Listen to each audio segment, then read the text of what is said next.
Yeah. There you go. And this one. Yes, right. Yes, 3, Maestro. 2, 1, go. Come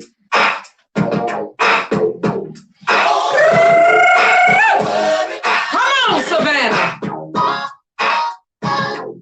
Savannah. Come on, baby. Come on in. Change is coming. Little by little, bit by bit, baby. Maestro. Yes.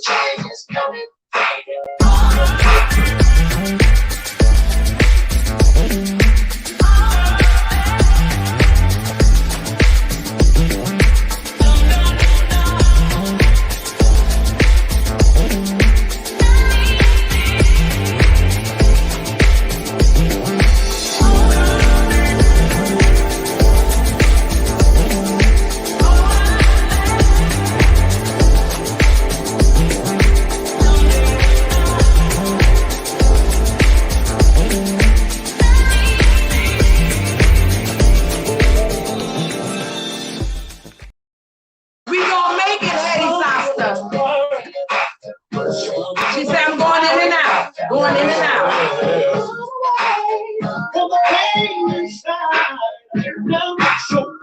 Is it this one? Come on, y'all. You gotta hold on. Change is coming. Hold on. Hey, Tess. Harry Orwell. What is that? What is that? What is that you say? Tess, how you doing, baby?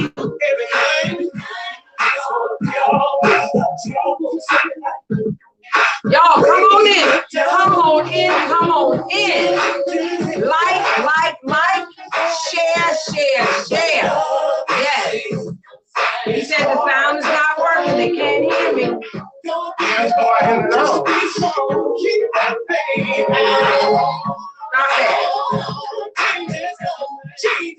Y'all hold tight.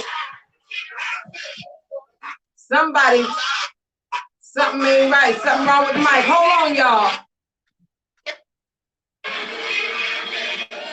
That's it. Something ain't right. Something wrong with the mic. Hold on. It's one of these mics. One of those mics turned up real loud.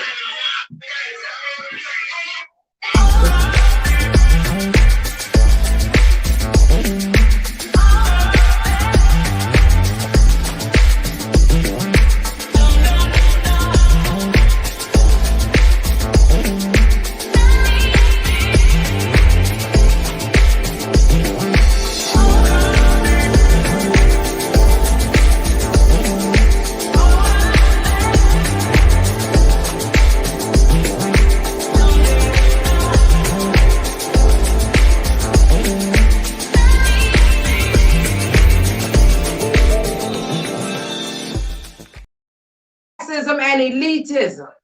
Okay, thank you, Tyler. Betty Arkwright, what's up, cousin? How you doing? All the way from Atlanta. Yes. Stancil, you there?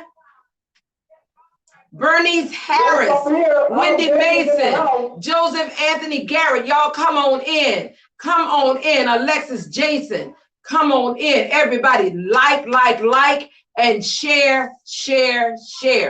This thing is serious out here. It's important.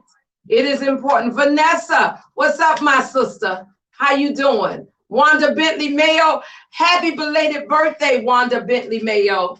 Joseph Anthony Garrett, you hear from Kat? All right. As a matter of fact, Courtney Winkster will be coming on the air as well. Joyce Eckford. All right, come on, bro. You ready? I am. Now you ready? I am. But be ready to rock and roll. Oh yeah. Come on with it, y'all. Good come now. on, the sound is much better. You watching all the way from Cloverdale, Melinda Gwen Thornton. And thank you so much for tuning in when we was at the MPC. Y'all, when we say change is coming, no, change ain't coming, change is here. It is no longer business as usual. Bam, you ready? Come on, Maestro. Ready. Come on. We should get better sound now. Sorry we about got that. better sound. We got better sound. She said, JP, what's up? Hey, what's up? Melinda. You can turn it up now. You ready? Yeah. You ready? You feel it?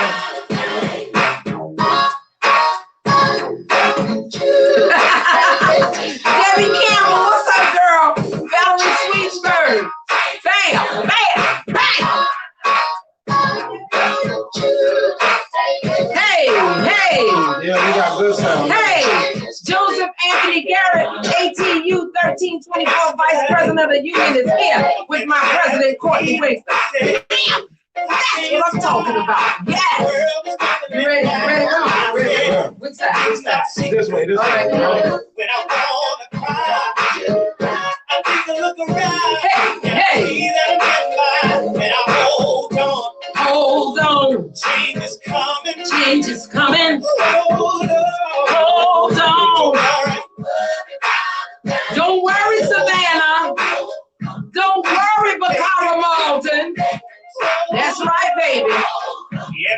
Everything is gonna be alright. Maestro, how you feel tonight? What that is? What that is? Who is this playing? Sound of Blackness. Oh. Yes. Just hold on. You holding on, JP? I'm holding on. You holding on? I got You ready? Look at, are you ready to do your play fist on my nipple? I am. Break it on down. Hey. First and foremost, like we say every week, thank everybody for tuning in and watching and supporting the programming. We doing numbers on top of numbers on top of numbers. Port to Port Music Group, that's P-O-R-T, the number 2, P-O-R-T Music Group on all platforms. Please like, share, comment. You can go on any digital streaming platform and listen or watch the show. Miss Alicia, by us, for us, every Tuesday at 7 o'clock.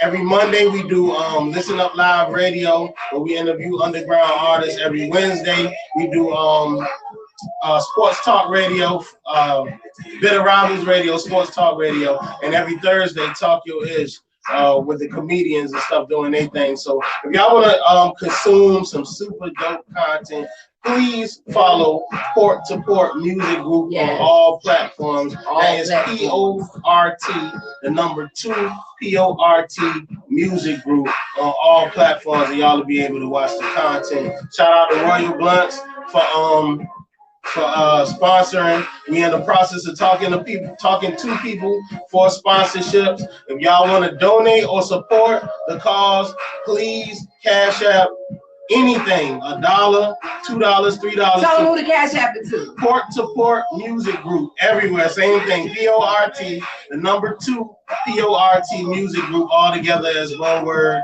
So, we appreciate the support. We got to pay bills. If y'all want us to, advertise products, if you want to come on the show and, advertise your product, we support Black businesses here. So, we definitely want to support you. So hit us up, Port to Port 2019 at gmail.com. You can. Hold on, I got to say this. Y'all, I got tears in my eyes. You know why? Because we making progress. You got to turn that up. I got to hear that again. I got it. JP, do you realize what we do every week? Do you realize what we do every day? Right. Y'all, I'm feeling emotional right now. I'm feeling real emotional because we did something today that was so phenomenal.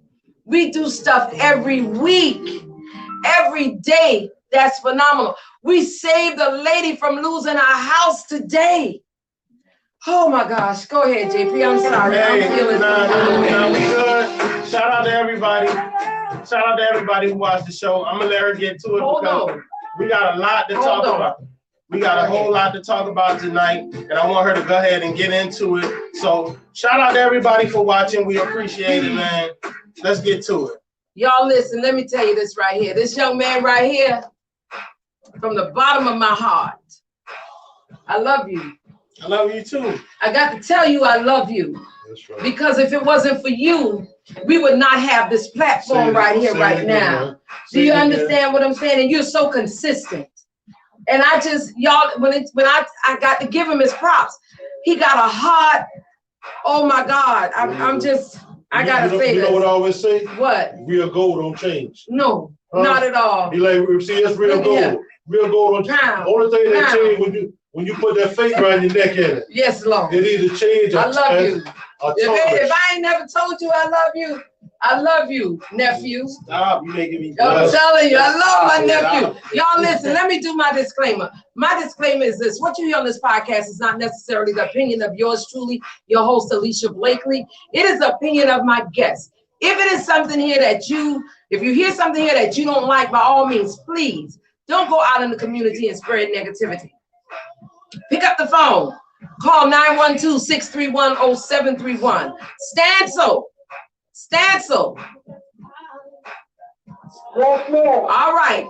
Pick up the phone, call Stancil. Stancil will work it out. We'll work it out for you as well. But don't go spreading negativity in the community. You know, call 912-631-0731 and give us a holler. Stancil, you'll put that on there?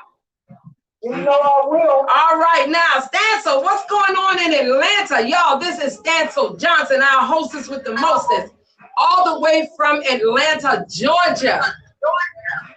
Well, all I want to say is, you talked about the brother being a blessing to you. Yes.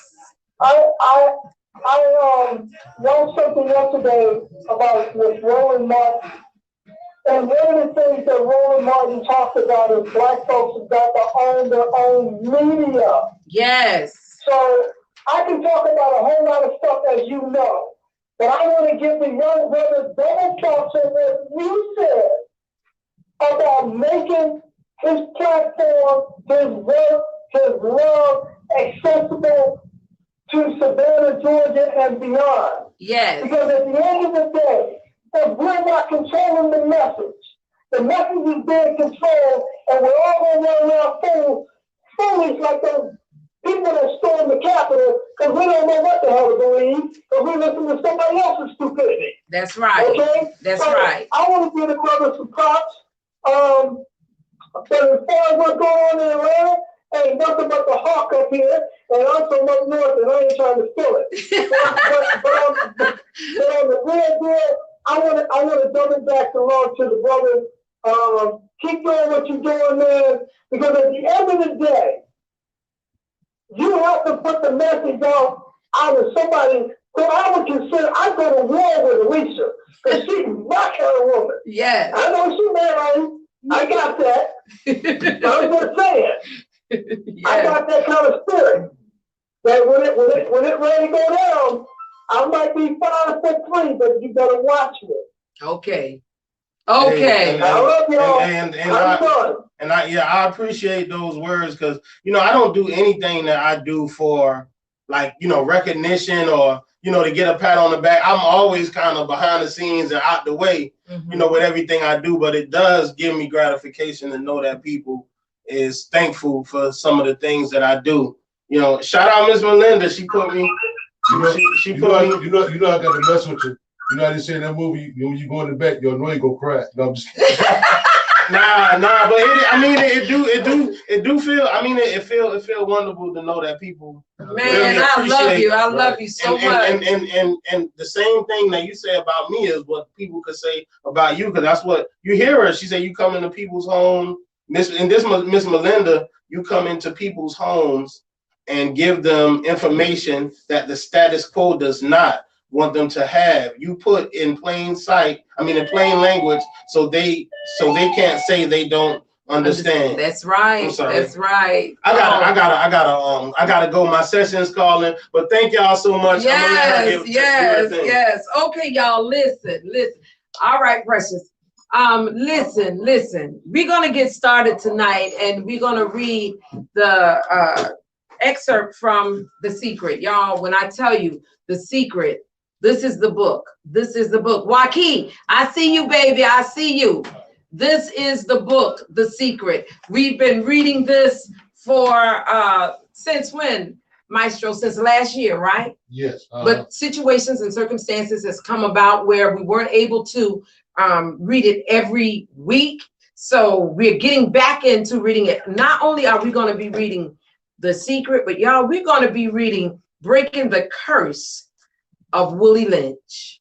Breaking the Curse of Willie Lynch. If you want to get this book, it's The Science of Slave Psychology, and it's by Alvin Morrow. We're going to be reading excerpts from this book as well, and we're going to be reading also The Curse of Willie Lynch, How Social Engineering in the Year 1712 Continues to Affect African Americans Today. And this is by James Rollins. And I want to say a special thank you to Taylor Washington. Taylor Washington of the restaurant maestro.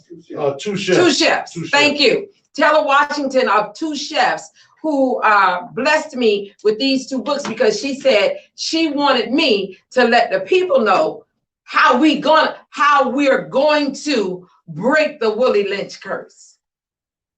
But I got to say this right here. You know I got to say it. It's got to stop. Black people, it's got to stop. We're going to talk about the Willie Lynch syndrome tonight as it relates to the Chatham Area Transit Authority and what went down over there, where you had a Black woman who, the very first Black woman, CEO of that organization, and two women, one white, one Black, three Black men, one white male, tried to get rid of her. But let's get into the secret first. Okay. All right, y'all. We talked last week about the powerful process of gratitude. The powerful processes of gratitude. That's saying, God, I am so thankful for everything that you've given me. God, I appreciate what you've given me. And you know, a lot of people say, well, it's all universal and let's talk to the universe. Well, the universe is God, because he's the one who created the universe, okay? The powerful process of gratitude. Dr. Joe Vitale says, what can you do? Uh-oh, wait a minute, let me put my glasses on.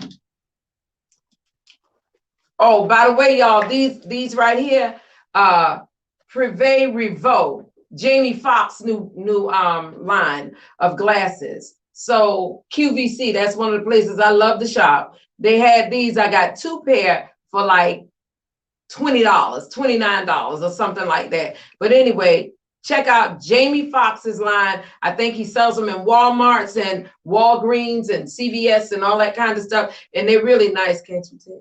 Bam. All right, y'all, the powerful process of gratitude. Dr. Joe Vitale says, what can you do right now to begin to turn your life around? The very first thing is to start making a list of things to be grateful for. This shifts your energy and starts to shift your thinking. Whereas before this exercise, you might be focusing on what you don't have, your complaints and your problems. You go in a different direction when you do this exercise. You start to be grateful for all things that you feel good about.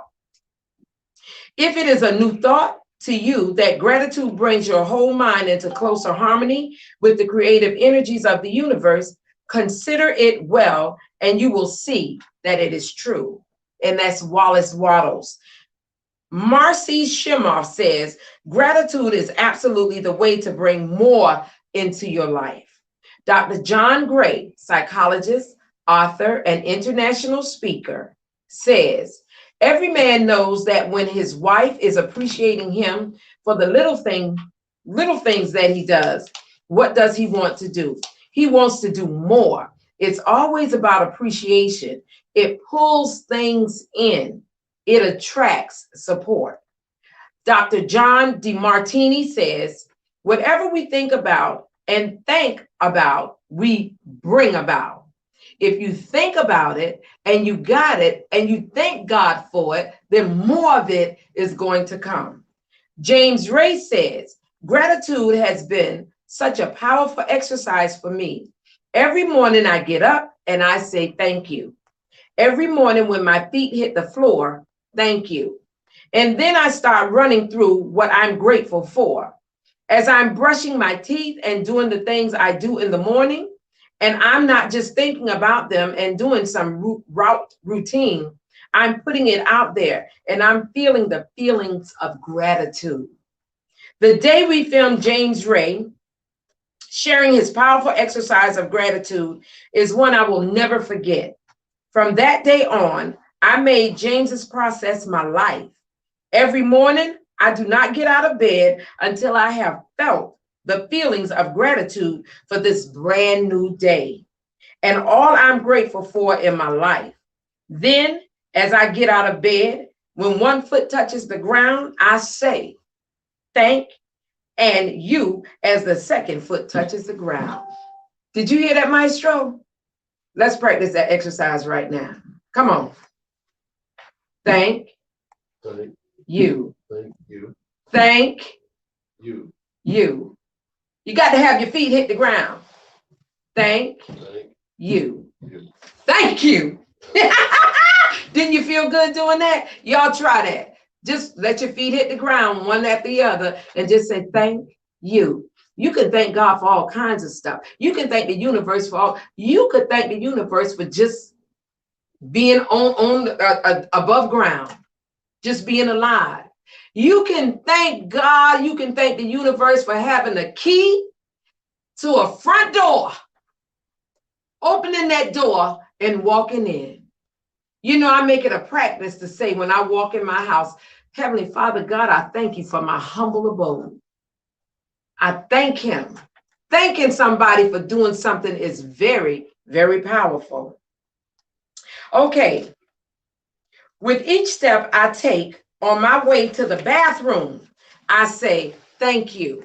I continue to say and feel thank you as I'm showering and getting ready. By the time I'm ready for the day, I have said thank you 100 times.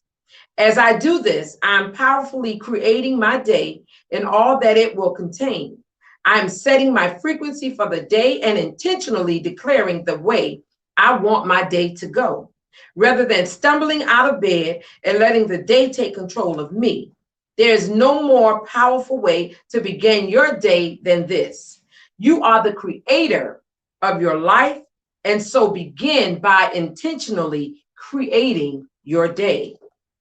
Gratitude was a fundamental part of the teachings of all the great avatars throughout history. In the book that changed my life, The Science of Getting Rich, written by Wallace Wattles in 1910, gratitude is its longest chapter. Every teacher featured in The Secret uses gratitude as part of his or her day. Most of them begin their day with thoughts and feelings of gratitude. Joe Sugarman, a wonderful man and successful entrepreneur, watched the film The Secret and contacted me. He told me his favorite part was the gratitude process, and that his use of gratitude had contributed to all he had achieved in his life. With all the success Joe has attracted to himself, he continues to use gratitude every day, even for the smallest things. When he gets a parking space, he always says and feels, thank you. Joe knows the power of gratitude and all it has brought to him, and so gratitude is his way of life. With all that I have read and with all that I have experienced in my own life using The Secret, the power of gratitude stands above everything else. If you only do one thing with the knowledge of The Secret, use gratitude until it becomes your way of life. Bam, babies. I did it. I said it. Yes, that's enough of that. Remember, y'all, be thankful. Be thankful for the little things, because you never know. It's easy for you to not have nothing. Yes, yes, Stancil. I wanna give you a personal testimony about the Wallace D. Wattles book. Mm-hmm. I was in a bookstore about 10, 12, 14 years ago, and I was looking for another book, and I was at the counter, and the lady said, I'm looking for The Science of Getting Rich. Well, you know, that's like throwing red meat to a government pension. Right. So I asked her about the book, there was only 2 books in the store. Mm-hmm. The lady bought one and I bought the other one. This is a true story. Okay. Every day I read out of that book, I got a blessing that came from somewhere I have no idea. I Wow. lost that book because it was in stores because I couldn't afford to pay my storage. But I will Wow. tell you, if whoever's listening, if you get that book, you will probably have a similar experience that I did. But literally every day I read a chapter, I got a blessing from somewhere. Again, I have no idea. Wow. Wow. And by the way, I did post that book and some other references in your news feed for people to go back and review whenever they get time. But that's a true testimonial on that Wallace B. Wallace book. Oh my gosh. Thank you. Thank you so, so much. And you know what? I have to say this, Stancil. When you change your mind, you change your life. People, that is so true. When you change your mind, you change your life. Maestro, when you say you're not going to have negative thoughts, you're only going to think positive, you know, and I have to pray. Lord knows I have to pray. I did something today to somebody that deserved everything I gave him.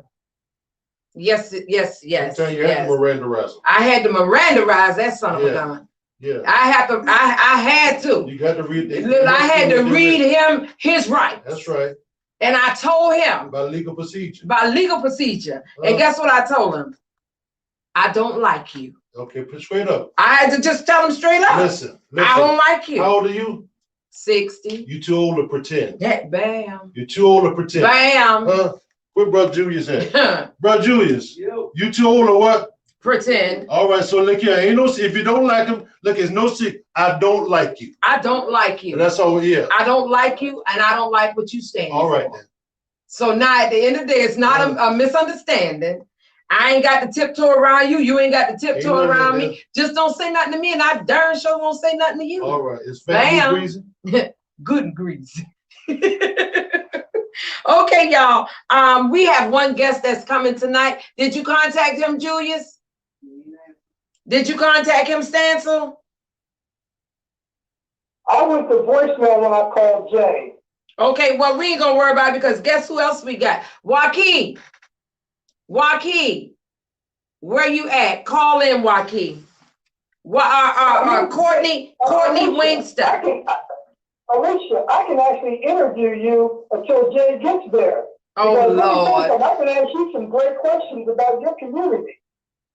But they don't want to hear me talk about my community. They want to hear us talk about Chatham Area Transit and what happened. But while we're waiting on Jay to come, what I'm going to do is read an article that was in our Savannah Business Journal.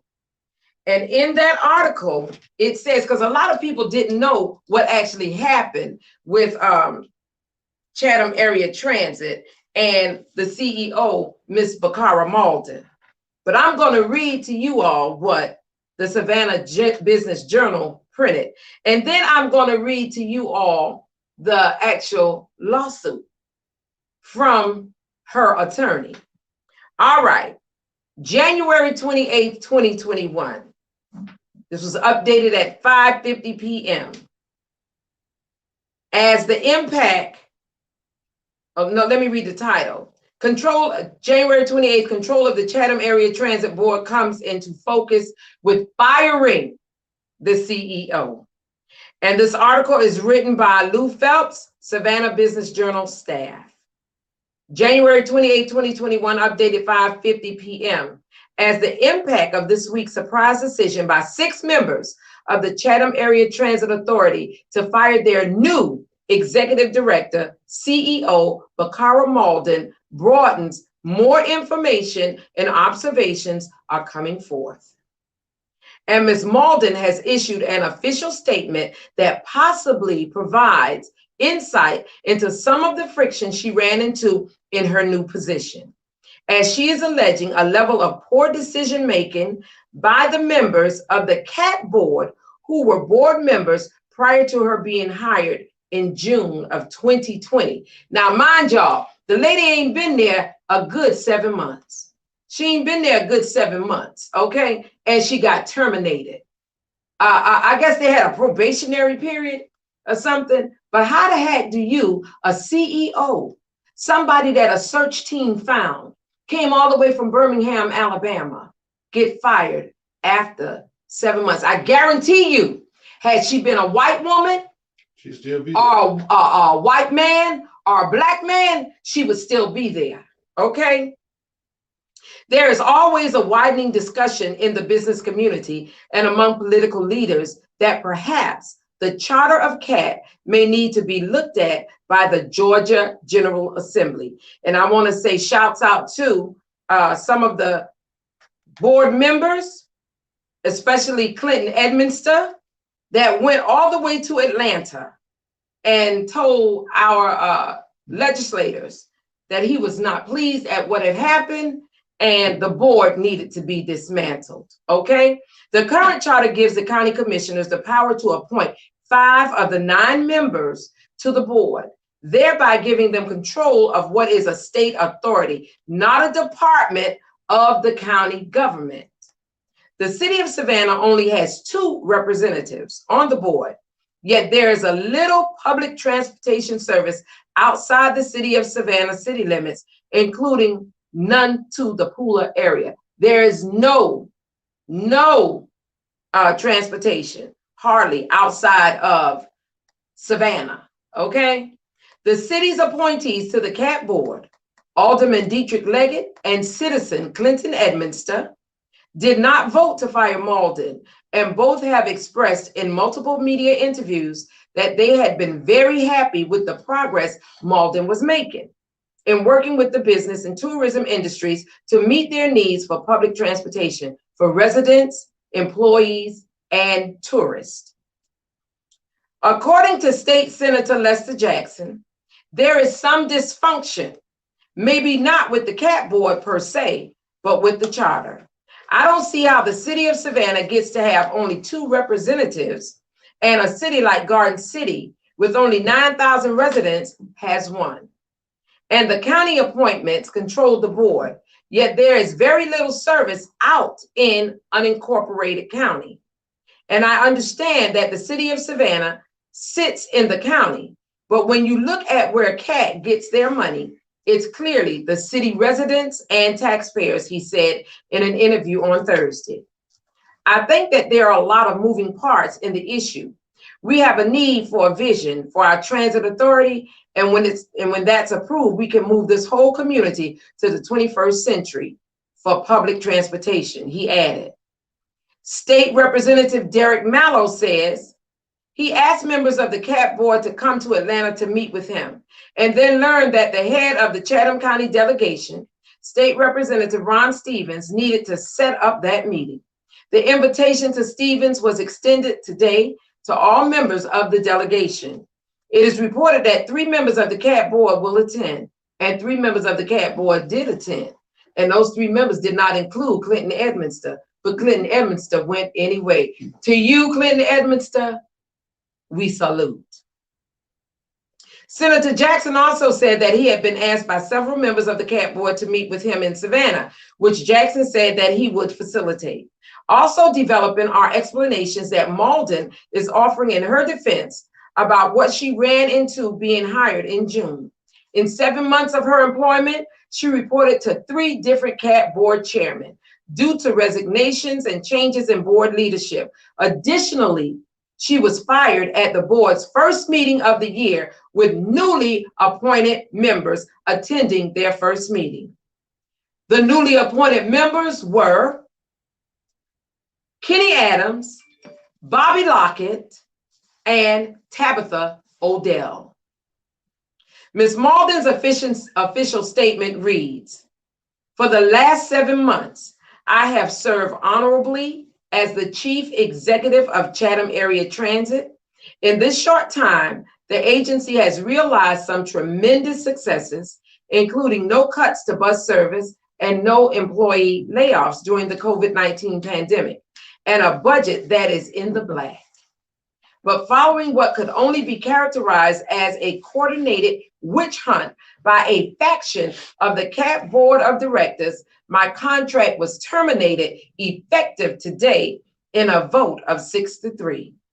Following an executive session of the board where I was peppered with 32 questions, ranging from my decision to hire legal counsel to assist CAT with emergency COVID-related issues, disagreeing with a financial consultant's recommendation that would have led to layoffs, a consultant that was forced upon the agency by a board member. The consultant's name was Jeray Williams. The board member was Tabitha Odell. And persistent rumors that my executive assistant was somehow my personal driver. The executive assistant applied for the job. He was a driver with CAT. He was an operator, applied for the job to be her executive assistant, got the job, and then they said, well, that's her personal driver. No, that was her executive assistant. The board decided to terminate me immediately with absolutely no explanation or cause. She says, let me be clear. I have done nothing illegal, untoward, malicious, or unethical. Every decision I've made has been well within my authority to make as per CAT policy, which was approved by the board chair or the full. Now, let me stop right there. I haven't finished, but let me stop right there. It seems to me that when this African-American female got hired as the CEO, they really wanted her to be a frontline supervisor. Because in my opinion, in my professional opinion, when you become a CEO, you are allotted certain opportunities and privileges. It was her privilege to meet with all executives, elected officials, other CEOs in the community, to talk to them, to get to know who they were. She came from Birmingham, Alabama. She spent money on a dinner, and folk got upset on the board because she spent money to take certain people out. Why you get upset about that? She has a budget. She can use that budget how she see fit, as long as it's benefiting the organization. Okay? Now, I'm going to read the rest, but I got some more stuff I'm going to talk about. Since my arrival at CAT, she says, I have been a target because I was cleaning up the mess I found and discovering inconsistencies in the way funding was being managed. Now, let me say this right here, y'all. The CFO for CAT left CAT. And guess where the CFO is now? In the revenue department with the city of Savannah. Bam! I said it. Yes, I did. The CFO that was with CAT, that she clearly says were inconsistencies in the way funding was being managed, is no longer with CAT, but with the city of Savannah, and in charge of our revenue department. Things that make you say, that's like Meg Heap losing the election and the governor saying, I'm gonna appoint you Can I say this in? to the board of pardons and paroles. You know, see, she came in there and she picked out the mess all the way around. But they got mad because she picked out the mess. You know, with them, see, they want to, in other words, excuse my expression, they want to keep the bullshit going. You can't cuss on here. Now stop. Now, Maestro. That's a cuss word? Yeah, you stop playing. I don't care what Nicolas Cage say on Netflix. Who is that? He talking about profanity and the cuss words on Netflix. But anyway, y'all, let me get back to what I was saying. That would sound like Brother Jewish. Hold on, let me finish. For example, this is what she says. For example, she uncovered that 2 former executives had authorized COVID pay for themselves. in the tune of tens of thousands of dollars that was intended, y'all, for the bus operators.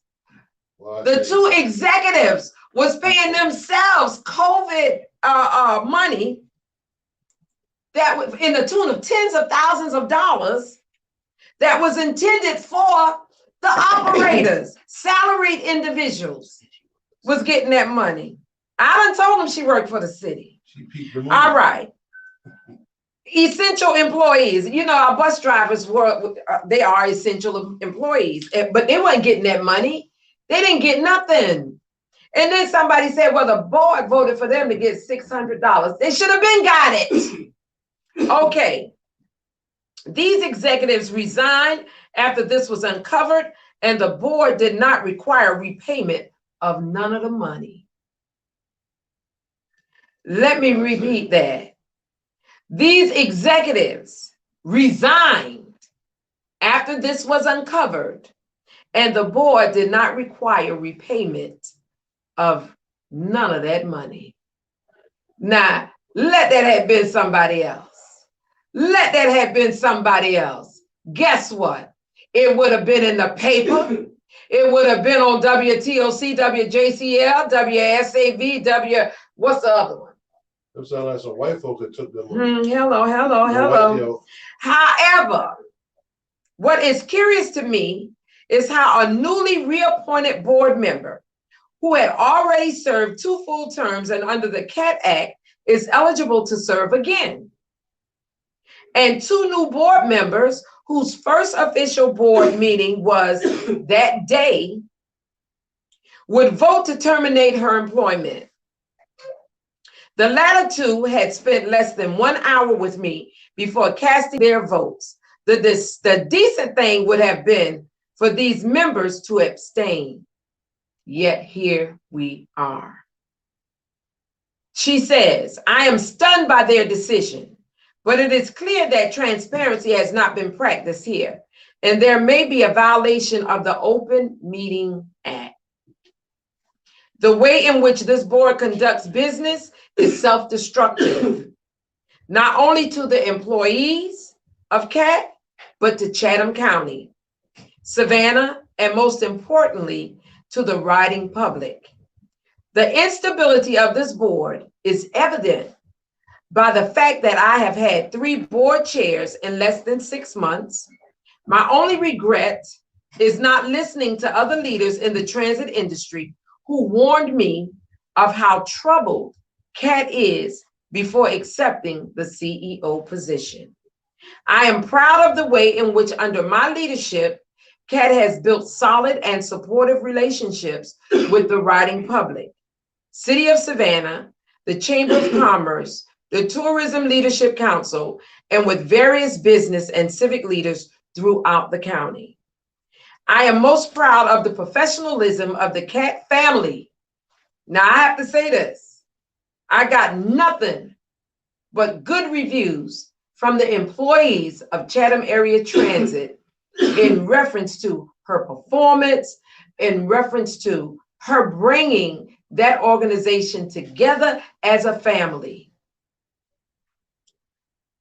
Especially the bus operators who have kept buses rolling in the face of COVID-19 and the constant turmoil that is ever present within this agency. At the end of the day, she says, I leave CAT in a much better position than when I found it. This will be my only public statement on this matter as I evaluate my next steps. Stay tuned, Bakara Sanderson Malden. Okay, now, our guest just walked in. None other than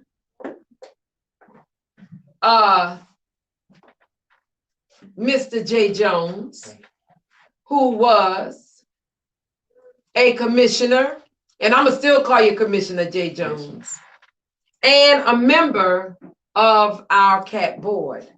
Also waiting in the wings is the union president, Mrs. Courtney Wangster, vice president, I believe, but y'all can let me know who you are. And the vice president and the president will be talking to me tonight. And lost the race to Tanya Milton because the people, oh, they talking, y'all, they talking. Stancil, I need you to read off some of these comments because it's going so fast that I can't read them. Can you read off some of these comments? Yes, ma'am. Just give me a second. Okay. All right, y'all. The one and only. My homeboy just walked in.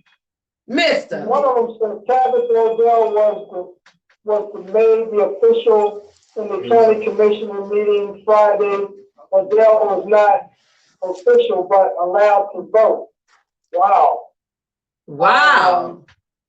That's what Melinda Gwen Thornton put up. And that's a pretty heavy statement. Mm-hmm. That's a very heavy statement. Just read the comments. Just read the comments, Stan. So, we're going to talk about them statements. We're going to talk about everything. Come on. All right, so Victoria Jenkins says, I just said, Lord have mercy. Okay. And hold on.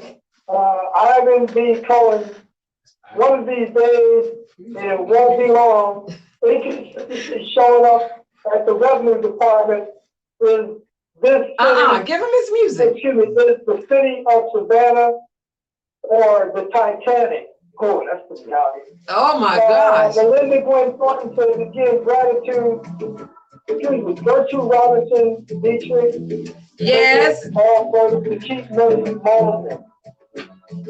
Gertrude Robinson, y'all, Dr. Gertrude Robinson was one of the ones that voted to keep her as well. So it was 3. Dietrich Leggett, Dr. Gertrude Robinson, and Clinton Edmonster that voted to keep her. Okay? Go ahead. Look at, guess what he said? I'm waiting on my music. Yes, yes, yes. You may not have the sweetest by Joyce. Yes, prayer changes things. Yes, yes. You can still stand tall. Just be thankful for what you got. Yes, yes. Though you may not drive. All right, all right. A great big Cadillac. Standing in the back. Digging in the scene with a gangster lean. Caller, you're on the air. Oh. Caller. I'll call you back. Oh, okay. Who is this? This is Alvin. I was calling you to ask you a question. Oh, okay, Alvin. Call me back. Call me back. All right, darling. Brothers and sisters, you can still stand tall. Just be thankful. All right, y'all. All right, turn it off, Maestro. You wanted your music. He got his music, y'all. I told him, hey, last time I was on the show, I requested this song. And he said he don't normally do that, so I knew he had something for me. I knew he had something for me. Yes, yes. Brother J. Jones. Yes, ma'am. Tell us what's going on. Tell us what's going on. Better too, brother. I'm thank you, man. Much prayer, much people out there looking out for me. You know. Yes, yes. Glad to be back out there in these streets. Yes. You was down for a minute. It was a long minute, but yes. You know, God is good. God is you had. I got contacted with coronavirus. Okay. And it took me off my feet because it got involved with my diabetic state. And it put me in the hospital for a day, put me in the bed almost 2 weeks. I had to get back my feeling, walking again, talking again, being able to do what I normally do. And I hear you coughing. I'm told a sign of the residual of having Yes, it. ma'am, and it's gone. It's I'm 100%. I done went and got checked twice just to make sure. Okay. But I just thank God. Yes, I'm God is a thanking healer. God for you. God is a redeemer. God does everything for us, and without the power of God, we wouldn't be here. So exactly. I just believe in everything like that. So. Okay, so let's get down to this situation. Down to the nitty-gritty. Chatham Area Transit Authority. Y'all, I told you, we talking tonight, babies. We talking. Go ahead. So what do you want? Because I don't know where you've been at. What I did was I read the letter. You know, double dipping. I read the letter that was put out by the CEO, Bakara Malden. And I also read the article that Lou Phelps put out in the Savannah Business Journal. And, you know, it's just real concerning that you take down a Black woman who had only been here for 6 months, going into a 7th month, and you say her performance did not warrant her being with Chatham Area Transit. Now, I have to say this right here, y'all. Share, like, okay? That lady made a phone call when Chatham Area Transit was in the red. That means they were not going to be able to make payment because of COVID. That lady made a phone call and to the Washington, D.C., to her connection. FTA. What is that? Federal Transit Authority. To the Federal Transit Authority, to her connections. And that lady got somewhere around, I was told, $10 million. Just like that. Okay. In less than 2 weeks. And it was money we was going to get anyway, but because she made the call, they expedited the situation and made sure we. And guess what else I was told?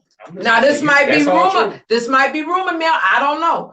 But I was told that the paperwork that was supposed to go to the federal government never made it to the federal government. It was sitting on the desk of somebody. It was delayed. It was sitting on somebody's desk and it didn't go because they knew the deadline was a couple of dates out there. They waited close to the deadline before they submitted the paperwork, as what was told to me. I can just say that. So just think about this. Had that paperwork not been submitted and had the CEO, Bakara Malden, not made the phone call, Cat right now would be in the red. People would not be able to get paid and citizens would not be able to ride the bus. And the sad part about it is, you know, they say that executive session, these things are kept in executive session, and you know the executive session and everything like that. But I mean, I can assure you the numbers that they say are the numbers that they're trying to accuse her of doing whatever case may be. Two problems to that. You know, I sat on the CAT board till December 31st, January 1. How long had you been on the CAT board? I've been on the CAT board since 2017. Okay. And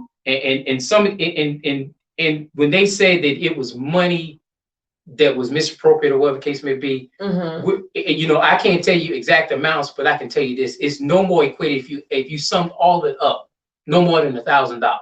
Come on, number one. Did y'all hear that? Number two, we as a board, if that's the case, if we wanted to really have that much authority and that much tied to it, 2 or 3 things we could have did. We could have gave her parameters of what she could spend. Exactly, an evaluation. If we could have gave her an evaluation, it was all kind of things we could have did. But I want to point out that what I just said. I came off the board December 31st, January 1. This is the first meeting that Jay Jones hadn't been on. So what does that lead to tell you? They waited till I got off the board to make this action happen. And the reason why is because when I was on the board all this time, it was no nonsense. You know, it's not the first accusation, even with not her, but the previous guy. But you have to, when you do things, when you're on boards, you have to think with not just the first level, but you got to think 3 levels out of how decisions affect us. And as leaders, when we're in leaders and we're in these positions, we got to say, hey, you know, if I terminate her, what's the ramification? What's the fall off? Exactly. And it's obvious that, you know, the person they just added back on, Miss Odell, she didn't look at the ramifications and the fall off on that.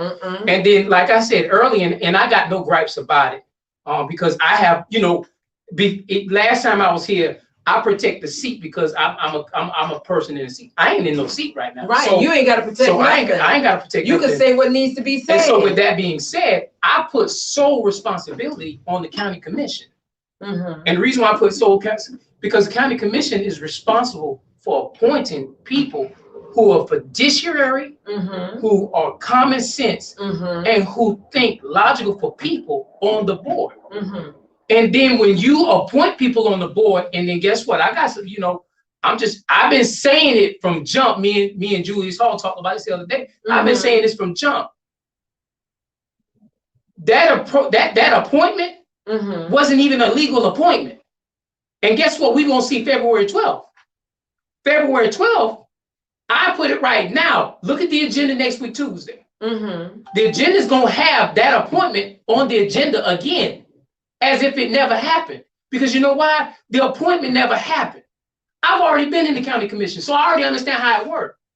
And see, that's the difference now. See, now you got a joker who understand how it works. And so I already understood that they could make an appointment in 1 week's time. When you make a suggestion. Right, yes. And then that suggestion, even everybody in that room can agree in executive session on a suggestion.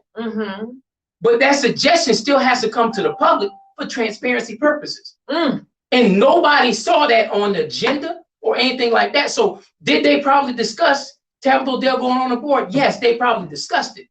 But it still had to come in open session for transparency purposes. Right. So I already understand and know February 12th is the next meeting. It's going to be on the agenda. Now, this is my question. You already understand what kind of terror that this has been raised. Yes. Now, is Bobby Lockett, is Tabitha Odell, is Helen Stone, is Tanya Milton, is Kenny Adams, is Aaron Whiteley, is Dean Kicklighter, is Pat Farrell, and the other one I don't deal with, Gator Rivers. Are the 9 of them collectively going to say, we already know what kind of debacle we've been put in by putting this woman on the board? Are they going to understand what they just did, put her back on the board? Now we about to see what kind of county commission we got. Okay, come on, somebody, come on. And so we have an opportunity, because I know the county done found a way to backlash, because from what I got, the attorney general done got involved in this. He got a letter out there.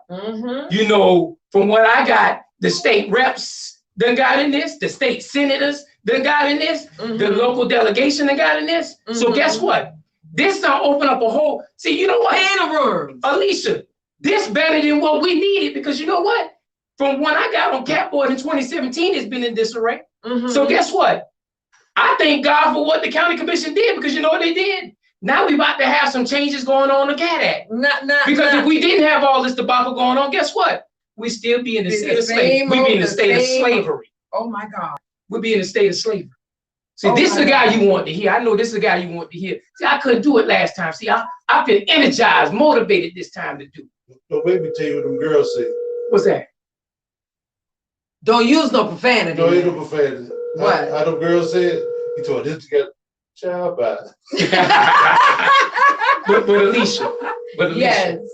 This is, you know, Alicia, our world is becoming more conscious. Yes. Yeah. What? It's coming more conscious. Yes. You know, that whole old state of mind, and you know what? I know I'm gonna lose some friends on this. That old state of mind amongst us as Black people. You ain't losing no friends. Guess what? It's gotta go. Yes. You Brother Jay? Because we hoes eyes going, except whatever. That's gotta go. It's no longer business as usual. Was nothing. I got you, brother. You're right. And so my thing is, you know, and I want it for the record, I personally don't have anything against Tabitha Odell. I got everything personal of God. When we do wrong and we try to cover it up, hide it, and do what we got to do to make things happen. You know, Bakari Molden should have never been terminated. Never been terminated, never been fired. And watch this. I want you to know a couple of other things. I'm listening. And my viewers are listening. Y'all share, like, especially to those people that ride the bus. To the people that ride the bus. Y'all share this information. You because know, guess what I heard? I'm listening. Keep that thought in your mind. What I heard was after she was terminated, you had a lot of the employees that said, no, they didn't agree with it. They didn't like it. And they didn't show up to work.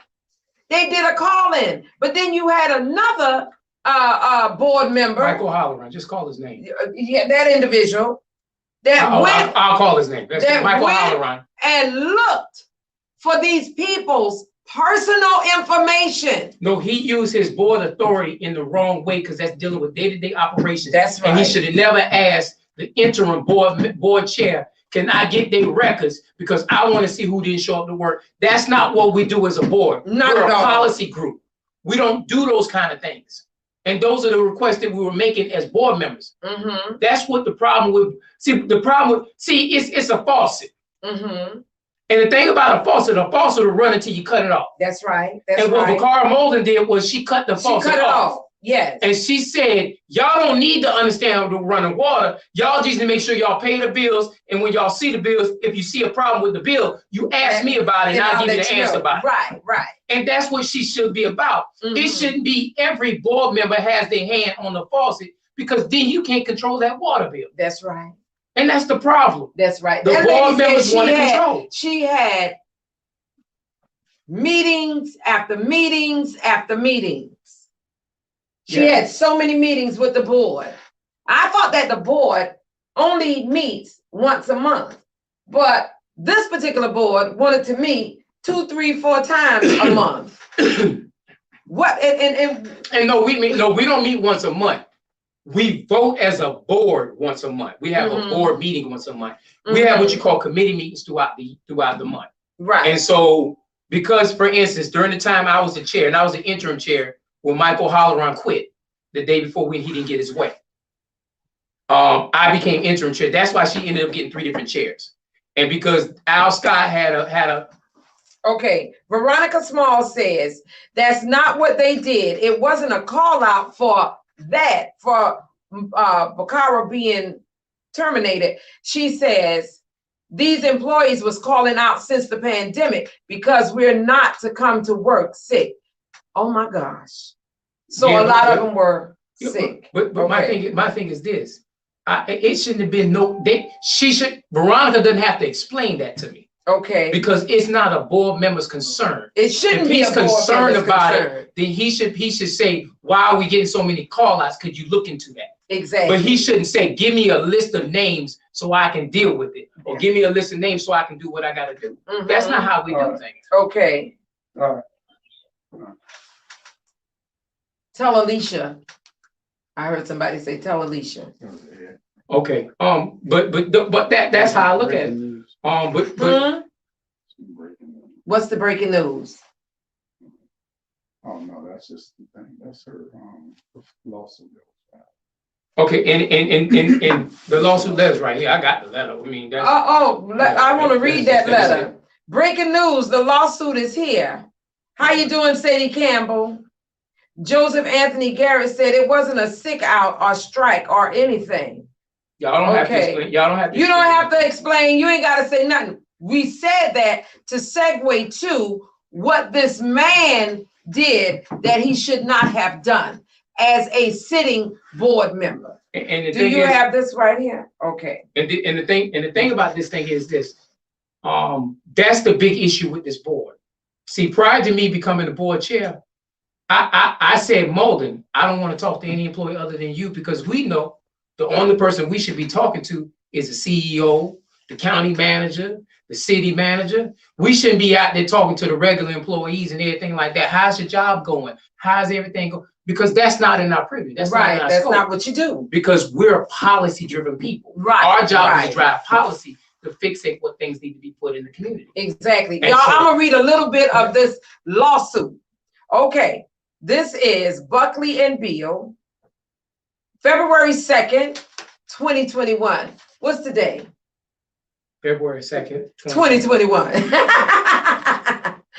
This says confidential settlement communication made pursuant to Federal Rule of Evidence 408.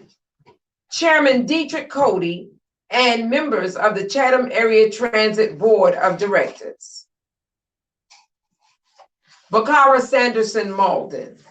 Dear Mr. Cody and members of the Transit Board of Directors, this letter concerns the illegal termination of Bakara Malden from her position as Chief Executive Officer in breach of her contract and in violation of the Georgia Whistleblowers Act. In addition, her termination is in violation of the law.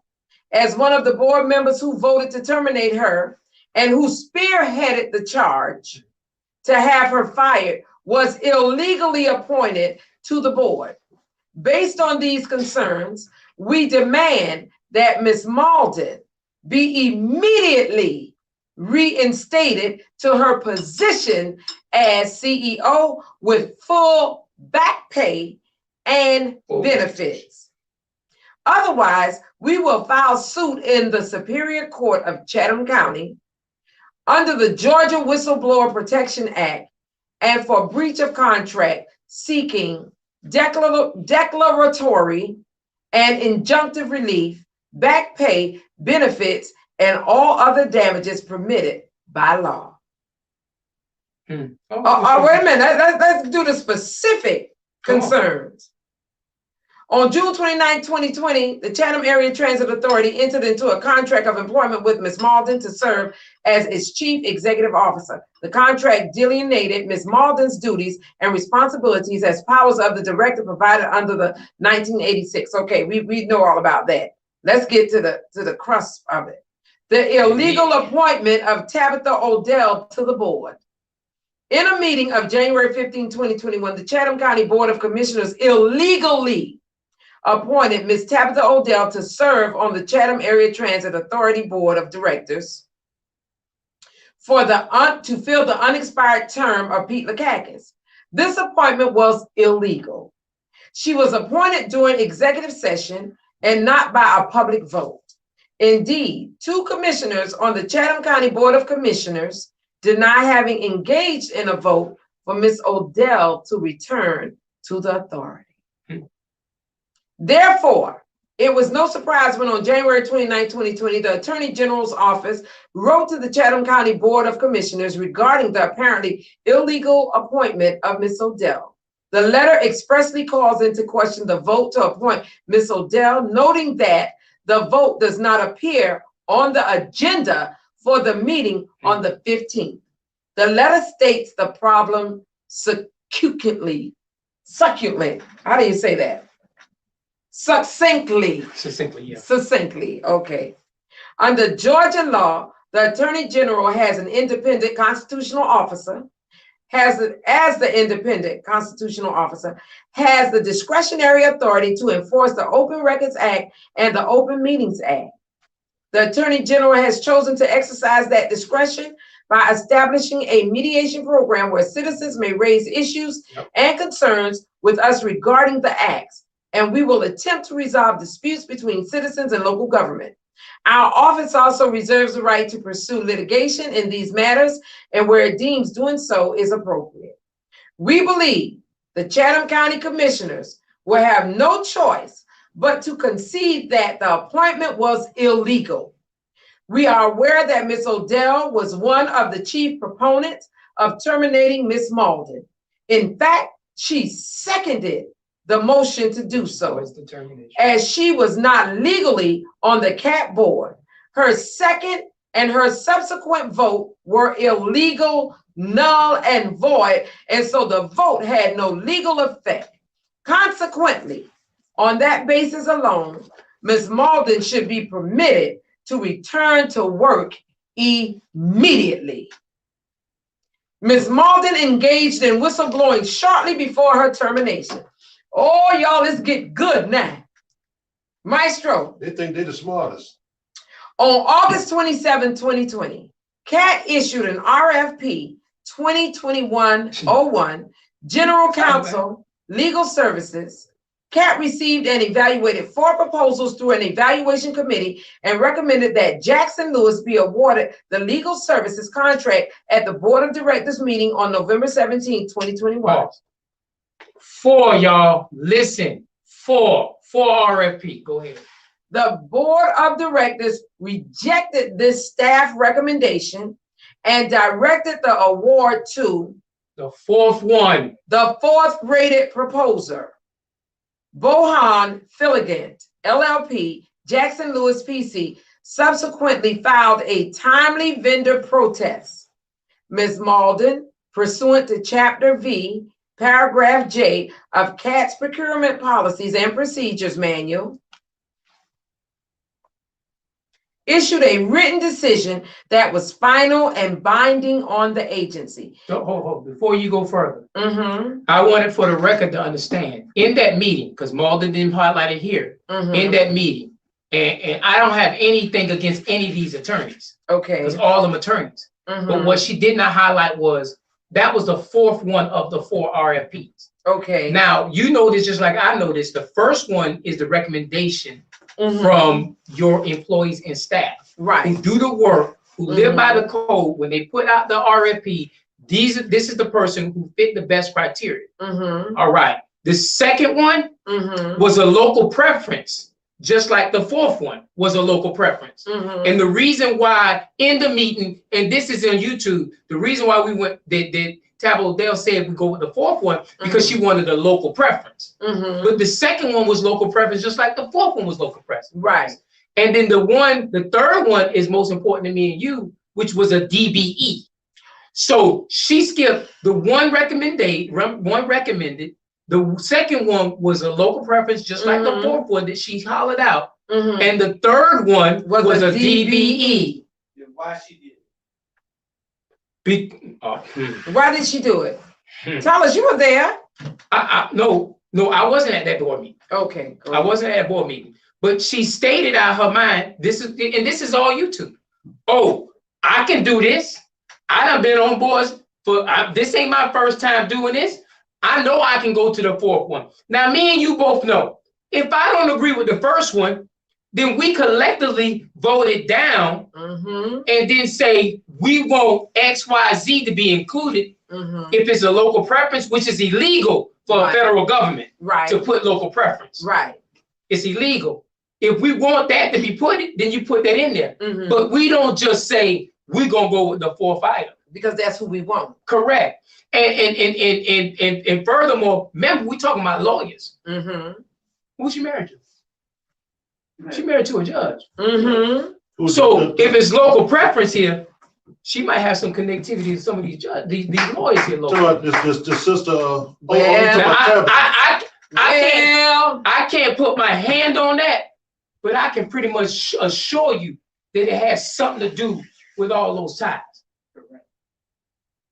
Well, but you can go ahead and continue to read. All right. She found that Jackson Lewis protest is valid and should be upheld. In accordance with her authority, she awarded the contract to Jackson Lewis PC.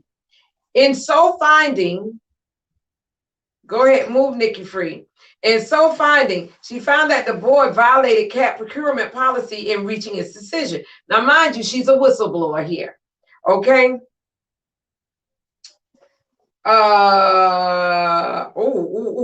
She also stated as a secondary concern that CAT had not been charging legal fees for services performed on federally funded projects back to receive federal grants. She advised that CAT must procure its legal services in a manner consistent with the federal regulations. She noted that the written evaluation criteria set forth for the RFP violated federal procurement regulations and would prevent them from being able to charge legal fees to federally funded projects. In concluding that the contract should be awarded to Jackson Lewis, she noted that CAT is required to have written procurement standards by the Federal Transit Administration, and also because it is a public transit agency that receives tax dollars. Federal dollars. Policies must be followed to prevent fraud, ensure fair and open competition, and keep the public trust. Additionally, CAT must follow written procurement policies to avoid legal liability and adverse findings from the Federal Transit Authority that may affect CAT's federal funding. As the board did not follow CAT's procurement policy and federal regulations in the contract awarded to Wuhan Filligant, the protest from Jackson Lewis must be upheld to protect CAT and the board of directors from legal liability, uphold public trust, and enable CAT to maximize its federal funding potential. We got to understand, and I got to point this out. This ain't nothing personal with any law firm out there in Chatham County, Savannah, Georgia, or anywhere in this world. But we have to understand rules are rules. And when we violate the rules, we've never, mind you, we've never, in the 4 years we've been together on Chatham County, Chatham County Commission, we never went with the third or fourth item on the RFP because we just felt that that was one we need to go with. Because we always deal with what the recommendation that comes from our organization. And when you go against that trust of your organization, then your organization is going to pull back on you. And that's my issue. I ain't got nothing. I don't know none of these law firms to save my life. But my issue is this. We have to protect the integrity of what? The organization. The organization, yes. And what Malden did was she protected the nature of the organization. Yes. And turned around and got terminated for doing what she felt was right for the organization. Because you know why? She's got connectivity to AFTA. Yes. She's got connectivity to FTA. Costco. She's got Costco. She's got connectivity on these national and these federal and these local brands. And she knows and that she it's has, supposed to be done. And for her to be able to get on the phone and call somebody like we talked about earlier, to be able to keep that phone call connection going, it's about integrity. Yes. It's about trust, transparency, accountability. And when she did that and she held up that rule, it got backlash because that became the issue. But then, see, guess what? I can't use that as the issue because we know we're wrong in that issue. So we're going to find some trumped up charges. We're going to say she spent money wrong. And then guess what? We're going to terminate her. Because to this day, you still have not heard what is the core reason why she was terminated. Because I can tell you the amount of money it was, man, if that's the case, we can get together and do a GoFundMe account and we'll have $1,000 before the end of the night. That's right. That's right. And if you don't put policy procedure out there. If she was a white woman, if she was a white man, if she was a black man, all of this would never have happened. All right. It's some more stuff in here, but I'm not going to read all that. Therefore, in addition to the illegality of the board vote based on Ms. Odell's participation, the vote was an illegal violation of the Georgia Whistleblower Protection Act. That statute provides the following remedies. 1, an injunction restraining continued violation of the code section. 2, reinstatement of the employee to the same position held before the retaliation or to an equivalent position. 3, reinstatement of full fringe benefits and seniority rights. 4, compensation for lost wages, benefits, and other remunerations. And 5, any other compensatory damages allowable at law. Which is all. The court may have also award reasonable attorney's fees, court costs, and expenses to a prevailing public employee. Conclusion. In the event the board does not reinstate Ms. Malden immediately, then we will promptly file suit in Superior Court of Chatham County, Georgia, on her behalf under the Georgia Whistleblowers Protection Act, as well as for breach of contract, violation of CAT Act, and other violations of state law. Please contact me upon receipt of this letter and advise me of the board's plan. If the plan is to uphold the termination, then we will promptly file suit seeking declaratory and injunctive relief, the remedies outlined above, and all other remedies at law. Otherwise, we will look forward to seeing Ms. Malden back, leading CAT as its chief executive officer, consistent with the terms of her contract and Georgia law. Sincerely, Edward D. Buckley. Like I said, Bam, baby. So this all good. She should be back on the job before the week up. it should have been. Yes, Should be either done. reinstate her with back pay or expect to get the draw sued off the cat board. So Tabitha Odell was not even Legal, legal. according to that, and according to the way everything went down and in the executive meeting and on the board. Like I said earlier, February 12th. Everybody tune in to Chatham County Commission meeting, February 12th. On that, it will be an appointment for Tabitha Odell to be added to the cat board. Because that's the only legal way they can do it, is they gotta bring it on board. They gotta put it on the agenda. And I'm telling you right now, her name will be on the agenda, February 12th, to be voted on. Now, what I need all y'all out there to do is, I called all their names out early. I'm gonna call it out again, and I'm gonna go on. You got Chester Ellis, Helen Stone, Gator Rivers, Bobby Lockett, Pat Farrell, Tanya Milton, Aaron Adolph Whiteley, Dean Kicklighter, and Kenny Adams. That are your 9 county commissioners. On February 12th, they will be voting to whether they put Tabitha on it legally or not on February 12th. Now, if 5 of them people get together and say Tabitha needs to go back on that board, guess what? Tabitha is going to be legally placed on that board. If 5 of them voted down, then guess what? Tabitha Odell does not go on that board, and then they got to come up with another recommendation to put on the cat board. So I'm asking the public right now, make sure 5 people voting against it. Okay.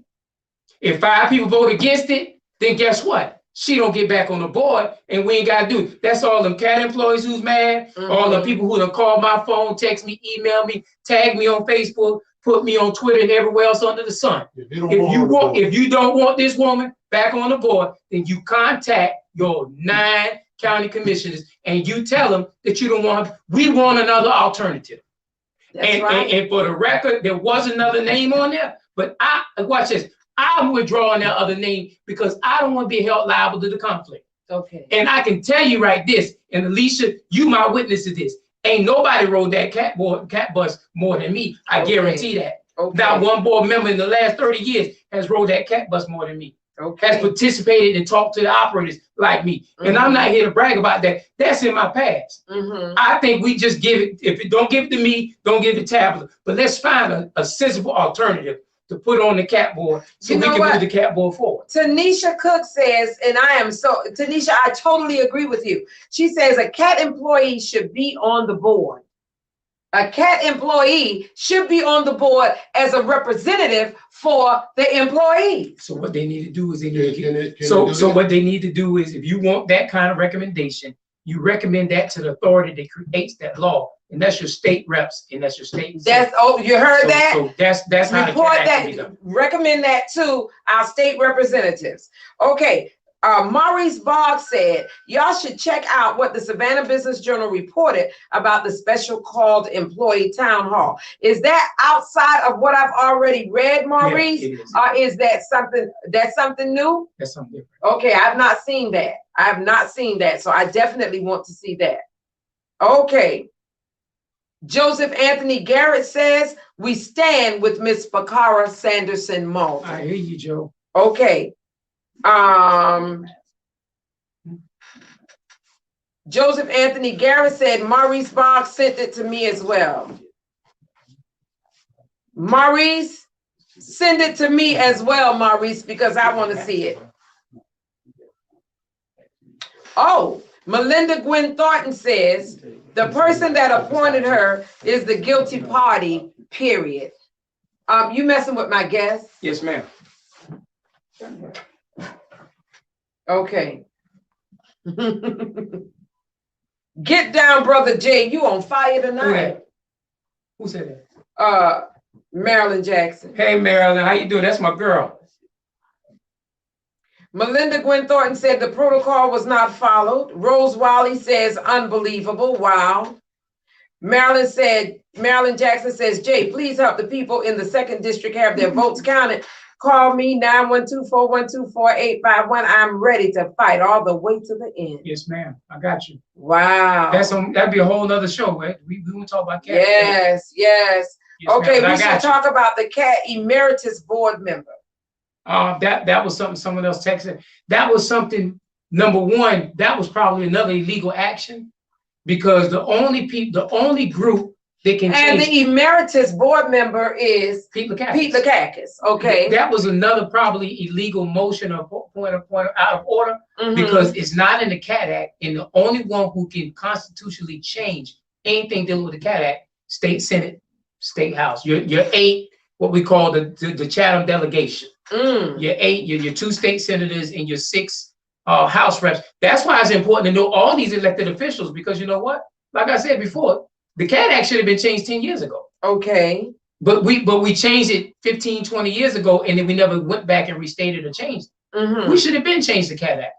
And it shouldn't have took this situation to change it. Now, I thank God that they're considering changing it now. Right. But this is something we shouldn't have waited to a state of emergency to change it. And it seems like the only time we change it is say last time it was changed because they felt that the FTA felt that the county had too much power.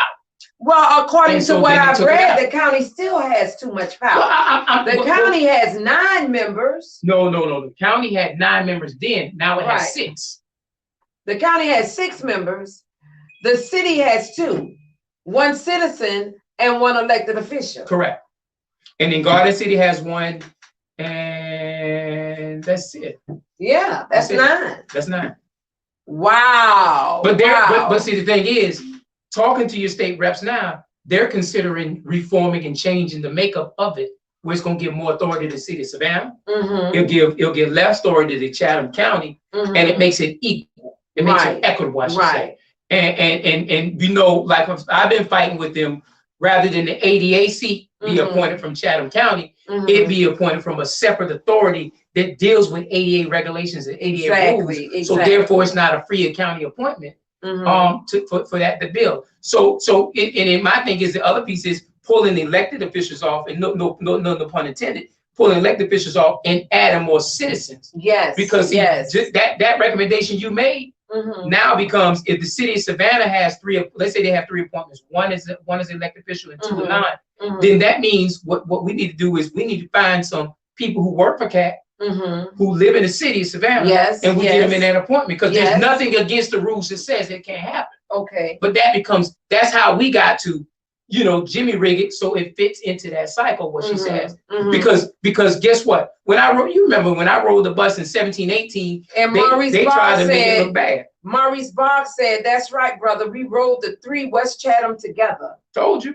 Okay. And that young man, that young man right there is somebody who should be considered to be put in the CAT structure as far as that's concerned. Smart young man, knows CAT in and out. Yes, sir. What year did you say you rode the bus in 1718? 1718, 2017, 2018. Oh, okay. Now I've ridden the bus.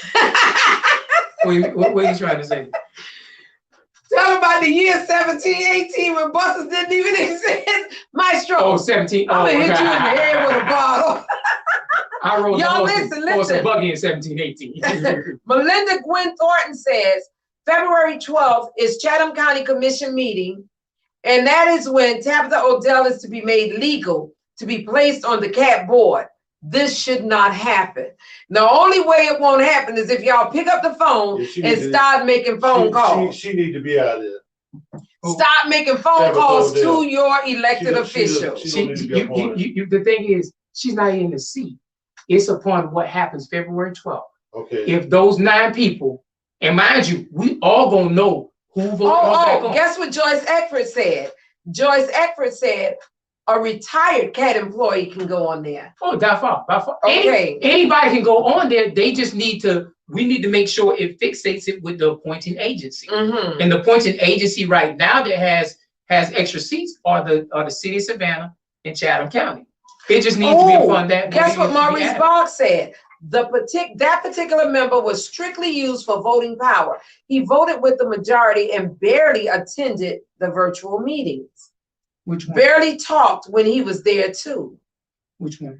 Which one, Maurice Boggs? I think it might have been the guy who was asking for all the information. Pete, it might, well. Oh, Pete Lakakis. Pete Lakakis. Okay. My thing about Pete was, Pete was one of the board members, and unfortunately, we appointed Pete. Pete was my first appointee. And I feel guilty about it because that was 2017. I'm gonna start saying 2017, so I was 17, 18. 2017, that was the first appointment we made. And part of that appointment was this: Pete was the chairman in 2017 of the CAP board. Okay. And my thing was, okay, and I can only speak for me, not the other 8 people. I said, well, if Pete is willing to come out of the chairman seat, we'll let him stay on the board. But if Pete wants to stay in the chairman seat, then we'll replace him. And Pete said he'll come off the chairman seat if he can stay on the board. And that was my negotiation, because I didn't know Pete from Adam week 1. And so my thing is, kicking him off the board and not knowing is one thing. Right. But I knew that he didn't need to be the chair. Right. Right. And so my thing was, and I can tell you straight up, Al Scott and Chester Ellis were the only 2 people who voted against Pete going back on the board at that meeting. Okay. And so Pete did get back on the board. But my thing is, if I'd known that Pete was in the state, because Pete does his thing. But Pete was not always available to make those votes. And so emeritizing wasn't a bad idea. I just hope that they went to the state delegation and said, okay, we're going to do this because we feel that we have a board member who's past his prime. He's a little out of age, and we need to emeritize him. Right. And I think it could have been ceremoniously done in transparency. Right. But when you did it and you don't make it public knowledge of what you're doing, that's when it becomes suspicious. Okay, Vanessa Taylor says, Jay said last year that he be calling names. Roll call. Thank you, Jay. I did call names today. You did. Well, that's what she's saying. Thank you. Okay. And Maurice Boggs, Joseph Anthony Garrett says Maurice Boggs is our future. I told you. He's our future CEO. Hollis Mitchell is watching. Joe Garrett, I hope I made you happy today. All right. Now, y'all, I must say, y'all got an earful. Y'all got an earful. Maestro, we getting out here early tonight. And I'm going to recap this. No more Pete with the Prince boots and the toupee. Yeah, he ain't had no toupee. That was his real hair. That was real. That was real hair? Yes. Oh, guess what? Vanessa said something that is so important. She said, this is why Black media is needed. Otherwise, we'll be in the dark. We learning today. Yes, ma'am. Marilyn Jackson says, my Chatham County commissioner is an illegal alien named Gator River. Oh, Jesus. No, don't do that. Oh, Jesus.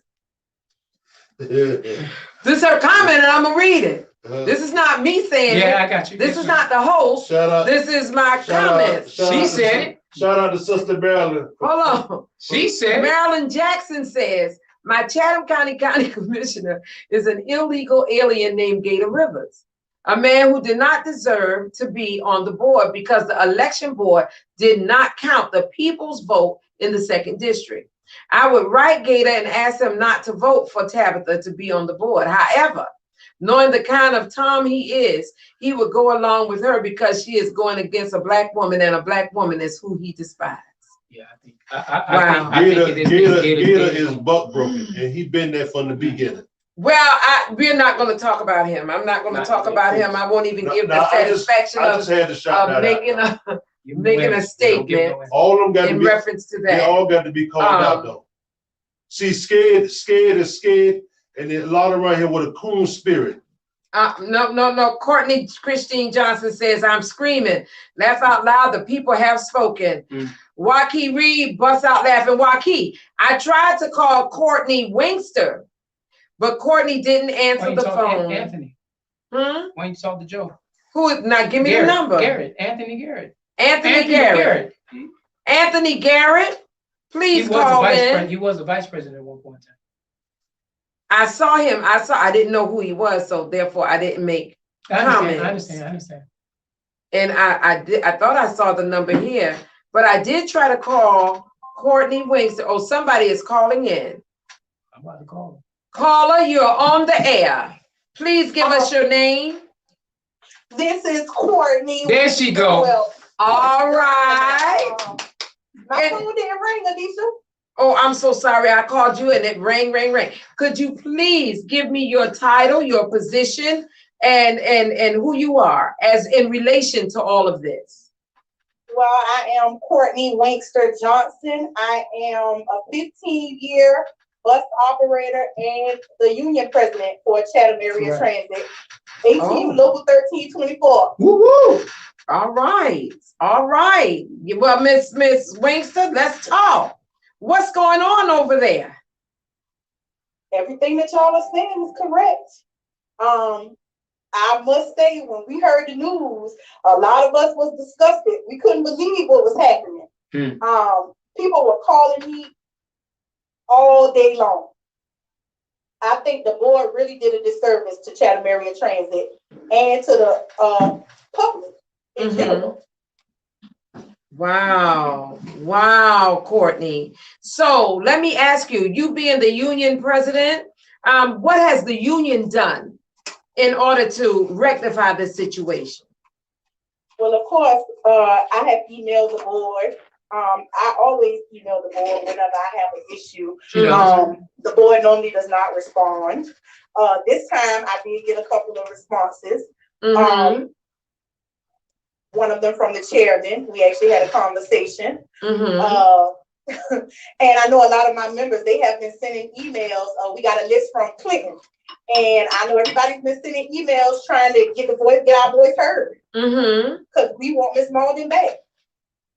So as the union president for Chatham Area Transit, you're telling me that the employees want Ms. Malden to be back as the CEO. Tell me some of the things that she did that made you all, just gravitate to her and appreciate what she was doing as the CEO there. Well, the first thing she did was she updated our policies and procedures in reference to COVID. We were flying by wind. Our previous interim, we were just doing whatever. And she came in and she updated all the policies and procedures and got us on track on what to do in relation to COVID. She created a score system. She brought the union to the table for the first time I have known of. Since I've been at CAT. And when I say she bring us to the table, I mean, she put us on leadership calls, all the committees, the conferences. She made sure that we were a part of that for the first time. She wanted to hear what the employees had to say by way of the union.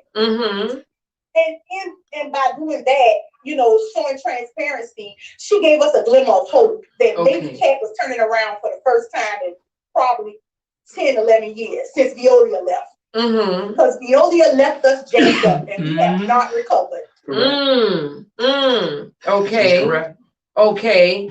Well, based on the lawsuit that I've read and based on the employee conversations and the calls that I've been getting, based on those 3 board members that voted for her not to be terminated, I would say that I hope and pray. Whose responsibility is it to reinstate her? The board. The board, I would think the board. The board has to reinstate her, but you have a majority of the board that voted to terminate her. No, because one of those board members would be considered a board member. So then that means Pete Lukakis is still considered a board member. And it depends on how he votes. We'll change the whole schematics of everything. And then, of course, they would have to get one more vote from the other 5. But under Robert Rules of Order, the second vote or the first vote has to overturn the vote. But if the second vote was not a legal vote, then guess what? It overturns itself. She needs to So she needs to be back. So the vote would never. So that whole election never happened because the second vote is a terminated vote. Because under Robert Rules of Order, it was an unexistent board member. Right. Now, if Odell would have just voted and allowed somebody else to second it, be a whole different conversation. But because she seconded it puts a motion in play. And because she put a motion in play, it was an illegal motion done. So therefore, the ramification is, just like the letter says, it's not a point of it being illegal. It's unethical. It's not something that happened. Right. So Malden has to be yes. And so all that the reinstatement has to happen. Now, I don't know how the board plays the game with it. But I do know a letter is going out tomorrow. That's going to justify what I said. It's an election February 12th that's going to actually happen to say whether Tabitha Dale gets elected or not. And so with that being said, ladies and gentlemen, I stand with my president and Union 1324. Thank you, Miss Alicia Miller Blakely, for opening the public eye on what's going on. And that is from Courtney. I don't know who that's from. Courtney hung up? I can't see. No, Courtney is still here. I can't see certain things that's on here. I can't see it. Let me say it's the consensus with my union that the board oversteps way too much, and we wish we could disband most of the board members and start all over. Well, from my understanding, after speaking to Representative Derek Mallow, that is what they're looking into.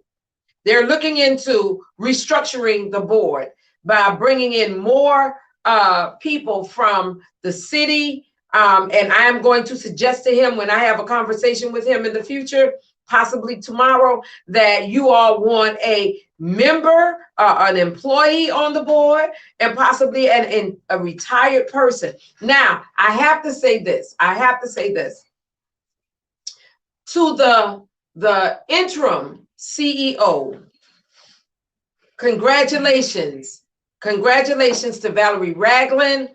I am just, she is a godsend. She is a beautiful person. She is a heartfelt person, you know, and she's been there, from my understanding, for 35 years. For 35 years. And she is the outreach, and correct me if I'm wrong, Courtney, the outreach manager. She's the outreach manager. It's interesting how they took somebody that is an outreach manager and made her interim CEO. Yes. So, I mean, that in itself, to me, that's the only thing they did. Love Miss Val, but can she run cash?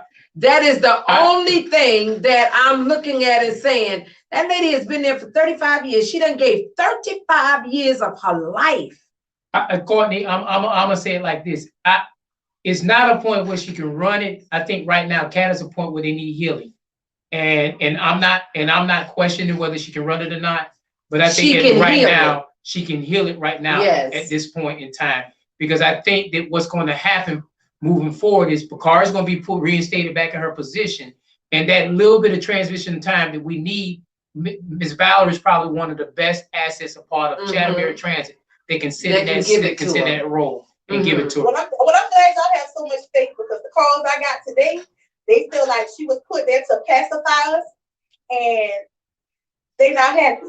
They love Ms. Val, you know, as the outreach coordinator, manager, but as interim CEO, there are still a lot of employees who just don't have faith. And what I've learned through time, Courtney, you always gonna have doubters. You always gonna have. When Malden came in here, I'm gonna remind you, Courtney, when Malden first came here, a lot of employees came to me and said, "Oh, she doing this too much changing. She doing this, she doing that, and she doing this." And then guess what? A lot of those same employees now are cheerleading, making sure she come back. So I think this is a timing thing, and I'm not knocking it. I didn't say Ms. Val was the person to be the CEO for a long time. I'm just saying in the temporary status, she is a great person because of her heart. Yes, she's a good person. She's a good wholesome person. But just think about this now. If the board does what they should do for the betterment of that organization, then Ms. Bakara Malden will be back. And Ms. Val will be back. But the thing that I hope and pray for is that Ms. Valerie Ragland is getting the pay for the position that she is now taking on. I pray that she is getting paid like she weighs. Well, I don't think she can accept it without this. All right. All right, y'all. So Miss Courtney Wingster, is Mr. Anthony Garrett still the Vice Chair. vice president? Yes, he is. Is he available? Well, I'm gonna hang up so he can call. No, y'all can call all at the same time. We could just have a discussion. We could have a discussion for the next 5 minutes. Hold on, let me try to call him. I'm calling him right now. Calling him, okay. But Yes, you have to ma'am. call him on this phone so that my I'm viewers sorry. and She you called can in call on. him. Courtney. I'm sorry. You can give him a call, Courtney. And y'all, I said we're gonna be out of here in time tonight. We're gonna be out of here for 912-631-0731. Y'all cat board, huh? Yeah. Mr. Anthony Garrett. How you doing, Ms. Blakely? I am doing wonderful. Thank you so much for asking. What is going on? How do you feel about all of this stuff that's going on? Oh, don't you get quiet on me. But I told you, President Johnson speaks for the body, so No, go ahead, Joe. She asking you. I'm highly disappointed on us going backwards, in the micromanagement of the board. Mm-hmm. Because we lost one of our biggest assets was Chairman, Vice Chairman Jay Jones, because he kept order. He kept being balanced, and he made sure everybody was looked after, the passengers and employees, stakeholders in the community, and right about now we have people on there just want to make power moves. Set an example. So, and like everybody said, we love and we support the bell. We do, and we're gonna stand with it. Keep it healthy, and we appreciate that or whatever, But I stand with Ms. Monica because she brought not just the sports campaign back to Santa Mary Transit. She had us enjoying our careers again. Oh, that's important. important. That's really important. Yeah, a lot of times, a lot of people just was coming just for a paycheck. Come on back. So she brought, us feeling good, feeling bad. Yeah, you feeling like you want to get up and go to work. Yes, ma'am. And be proud to wear the uniform because, this is a profession. Right. For a lot of us, this is a career. This is a job for all of us, This is like my childhood dream, So You know what? You said something, Anthony Garrett, that is so profound. I can remember back growing up as a little girl riding the Broad Street number 5. And I saw the man that drove the bus. I saw the women that drove the bus. And that was inspiration to me as a child and to other children in the community to say, well, maybe one day I want to drive the bus. And I noticed that I don't ride the bus anymore. That was a big deal. Yeah. That was something that especially African American children looked at and said, one day I want to do that. And there was no air. No. There was no air. They let the window down and look out. So that was one of the best rides you could have. Come on now. Baby Miles. Like, we had history. We had Miss Hawley, the first black CEO. Yes. Along with our president, the first female president of ACU. So, we made a lot of history and a lot of strides, and I feel we're going to keep making. Well, oh, yes, definitely. I have to say this, y'all. The topic of our show is why? Why, Black woman? Why? And we're going to get to the crux of all of this that took place. It was the fact that there was a Black woman that did not care for another Black woman. So she decided to take that Black woman down. Cool. And y'all, that's, I have to say this. It's not so much of racism in the situations that we deal with, more so than it is classism and elitism, okay, and cliquism. And we got to get past that, y'all. We got to get past that, because at the end of the day, we're fighting amongst ourselves when we should be fighting other issues and other things. There should never be a time when one black woman, one black man take another brother or sister down. And the prime example is this. Meg Heap lost. Look at what Governor Kemp did for her. When they mess up, they move up. That lady that was the CFO for CAT, she just left, just resigned. And guess what? She is now over at the Revenue Department for City of Savannah. When you mess up with other folk, they move up. But with us, it's a different animal. Y'all, we got to stop. We got to start loving us. We got to start loving us, and we got to start protecting us. Black women, start loving black women. Black men. Black men, start loving black women and black men. I asked three black men, how they could do what they did to that black woman. One of them said, I followed my conscience. I let my conscience be my guide. And I told that one black man, I said, baby, don't ever follow your conscience again, because your conscience guided you in the wrong direction. Okay. The other man said, well, the evidence, at first I was going to go with her, but then I saw the evidence. You didn't even see the evidence. And the reason you didn't see the evidence, you only met the lady for an hour before you terminated her, black man.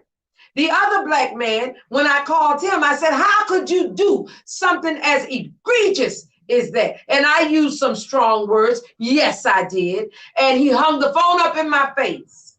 And when I called him back, he wouldn't answer the phone. But he told somebody, I messed up royally. Yes, black man, you did. Okay. With all of that being said, y'all, Miss Winkster, Mr. Garrett, y'all want to end this conversation? Thank you, and today I want everybody to go to the YouTube page and look at the board meeting. Nobody's picking on board member Odell. You can go look at all of the YouTube and you can see the unprofessionalism right there. So that's all I got to say. Thank you for letting us be on your platform. You are so welcome. You are so welcome, Miss Winkster. Yes, I'm here. I agree with Joseph and I agree with Jay. I have nothing personal against Miss Odell. But again, I hear that in the background. Go ahead, baby. I'm sorry. And like Joe said, you can go and watch all the meetings on YouTube, and you'll understand where we're coming from. You'll understand why we feel the way we feel. And as long as I'm in this office, the employees will be heard at Chatham Area Chamber. Now you the county union president I like. Bam, baby. You said it. Woo! That's a yeah, I said it moment. I want you to say that, Miss Winkster. Say, yeah, I said it. Yeah, I said it. Okay. That's a yeah, I said it moment. All right. Mr. J. Jones, you got 3 minutes. I don't need but one. I'm going to tell you again. Those 9 commissioners will be voting February 12th. Call them, write them, text them, knock on their door, email them, hieroglyph them, however you need to do to communicate with them. Make sure you let them know we need to vote no, and we need to send somebody else to the CAT board until the state can fix the problem. Until the state can fix the problem. And I can tell you, the state is working on fixing the problem. Yes. To my people out there, I want you to know this is me, Commissioner Jones. I served on that board till January 1st of this year. Miss Molden did absolutely, positively nothing wrong outside of the preview of the scope that she was allowed to do. And she should not be punished for it. And guess what? They done messed up and she should be reinstated effective immediately. And if we don't do it, we're doing a disservice to the people here in Chatham County, because I can tell you, she obviously don't care about those people who pay taxes in our community, because I done heard her say it at least more than 2 times on 2 occasions. So if we really want justice, we want to make sure we send a message clear to those 9 county commissioners to make sure they do not re-put her back on that board, and find somebody who is going to be a healer on that board and put that person on the board. And Well, it sounds like you that person. It sounds like you, Jay Jones, is that person. Hey. Bam! When did you Bam! when did you ride that bus again? 17, 18. 17, 18. Y'all listen, I'm gonna wrap this up. I want to say thank you to all of my viewers. Thank you to all of my listeners. I need you all to share. Remember, all things relevant media. Keisha Gibson Carter on Monday. Yours truly, Alicia Miller Blakely on Tuesday. On Wednesday, we have the Rabble. On Thursday, we have Jay Jones. Itis. On Fridays, we have Alicia Era Scott. On Saturday, we have Saturdays with Jay. Pep Talks with Jay and Lifestyles. The Watchdogs. On Sunday, we have Voices in the Struggle and Freedom's Journal. So y'all listen, we giving it to you. Black media here in the city of Savannah. I also want to shout out one more young man. My grandson, my Grand Clan member, my baby boy, Bubba Triple Double. Y'all, Bubba will be signing on tomorrow. He will be signing on tomorrow to go to school, to go off to college, to play football. That's one of them moments. Now I got some tears in my eyes because he's sickening, but that's all right because he ain't gonna be going too far. Y'all will find out tomorrow what school he is going to be attending, and I want to say I'm so proud of him. I'm just proud. All right, y'all. I think that's everything. Y'all listen. I got one more thing to say, and then I'm gonna let everybody go. Listen. The chapter that I can't wait for us to get to in the secret is called The Secret to the Money. Y'all, I'm about to tell y'all how to get to the money. Bam, baby. Yes, I am. All right. With that being said, Maestro, you ready for me to shout all these people out? Oh, my goodness gracious.